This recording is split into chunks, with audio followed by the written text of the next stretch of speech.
शुद्ध तूप आणि भेसळयुक्त तुपात जनरली काय फरक असतो ते आपण पाहूया. जे शुद्ध तूप असतं ते अर्थात गाईच्या, म्हशीच्या दुधापासून तयार केलं जातं. दुधापासून लोणी किंवा बटर वेगळं काढून हे तूप तयार होतं. भेसळयुक्त तूप असतं त्यामध्ये सोयाबीन, पाम किंवा सूर्यफूल यापैकी कुठलं तरी वनस्पतीजन्य तेल मिक्स केलं जातं किंवा ॲनिमल फॅट्स, सिंथेटिक रंग किंवा फ्लेवर्स ॲड करण्यात येतात. दुसरा क्रायटेरिया म्हणजे शुद्ध तूप हे सोनेरी पिवळ्या किंवा हलक्या ब्राऊन रंगाचं असतं. भेसळयुक्त तूप असतं ते फिकट किंवा अगदी डार्क कलरचं असू शकतं. तिसरा क्रायटेरिया म्हणजे शुद्ध तूप रवाळ असतं, त्याला एक हलकासा सुगंध असतो आणि ते मऊ असतं.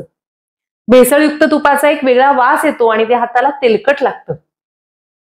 चौथा क्रायटेरिया शुद्ध तूप आहे ते साधारण 6 महिने, वर्षभर टिकतं. भेसळयुक्त तूप फक्त 3 महिनेच टिकू शकतं. आणि पाचवं म्हणजे शुद्ध तुपात ए, डी, ई, के असे विटॅमिन्स असतात आणि भेसळयुक्त तुपात अर्थातच आरोग्याला घातक असे घटक असतात.